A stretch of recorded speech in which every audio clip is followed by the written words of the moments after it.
I do not know how to move on. That is the most honest thing I can tell you.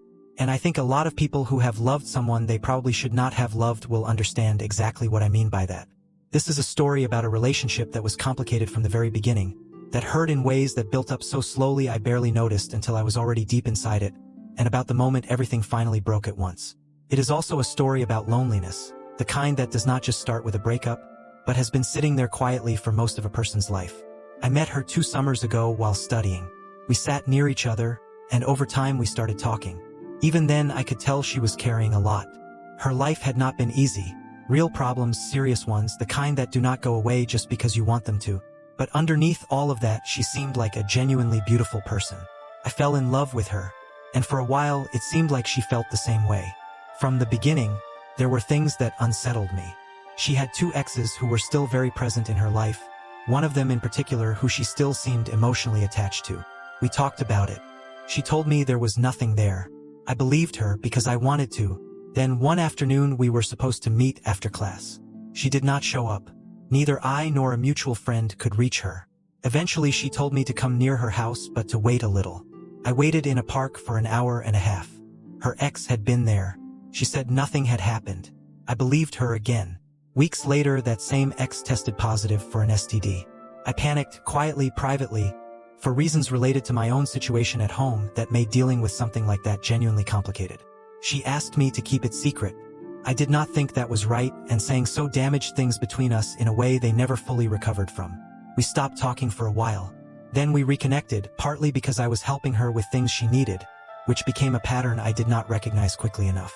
The more I helped, the more it was expected. The more I showed up, the higher the bar moved. And slowly, between the helping and the arguments and the reconnecting and the disappearing, I started to lose track of where I ended and where the chaos began. The arguments got worse over time. She criticized me for having a life she considered easier than hers, even when I was doing everything I could to be there. She became focused on financial problems and started looking into ways of making money that worried me. When I expressed that worry, I was told I did not understand her. I told her once, in a moment of exhaustion, that if I was really making her that unhappy, maybe she should just leave. I did not mean it as a dismissal. I meant it as an honest question. If this is hurting you, is this right for either of us? But I think by that point neither of us knew how to have a conversation that did not end in damage. Then came the day everything broke. We had stopped talking for 1 day after an argument, just 1 day. The next morning I texted her the way I always did. She was visibly active on her phone for hours and did not respond. In a moment I am not proud of, I deleted the message. The next day she reached out normally, asked how I was, and I said honestly that I could be better but I was managing. What followed was not a conversation. It was an explosion. She told me she had spent a day in hospital and someone else had been there for her. She said things that crossed every line. Things designed to wound as deeply as possible, including something about a friend of mine that I will not repeat because it does not deserve to be repeated. It was cruelty for the sake of cruelty. And when I told her she had gone too far, she threatened to tell my family I had been harassing her. We stopped talking again. Before I get to what came after, because the story did not end there and what I found out next made everything worse, subscribe to Storyteller Aqua and hit the notification bell if you have not already. These stories take real time and care, and your support means everything. Now let me tell you about the phone call at 1 in the morning. I had a close friend, someone who had genuinely helped me, with processing things, with work, with the practical side of life that I have always found harder than most people seem to. He knew her. He had been one of the people who helped us reconnect after one of our breaks. And at some point, while I was not paying attention, she had started messaging him regularly. He had not told me. I noticed his phone lighting up with her name more than once. I said nothing, waiting for him to bring it up himself. He never did. Eventually I confronted him, calmly, and told him he did not need to hide it. He said she had told him she had a boyfriend, but in a way that sounded like she wanted him to pass that information along to me. I told myself that if she was finding something she needed elsewhere, maybe that was okay. I tried to believe that. Then one evening I walked out of a therapy session and saw her on the street. My instinct was to say hello. She ran. Literally turned and ran. That night, just after 1 in the morning, my phone rang. I almost did not answer it. I thought it was a work alarm. It was her. She said seeing me had made her feel guilty. She sent me screenshots of my friend flirting with her.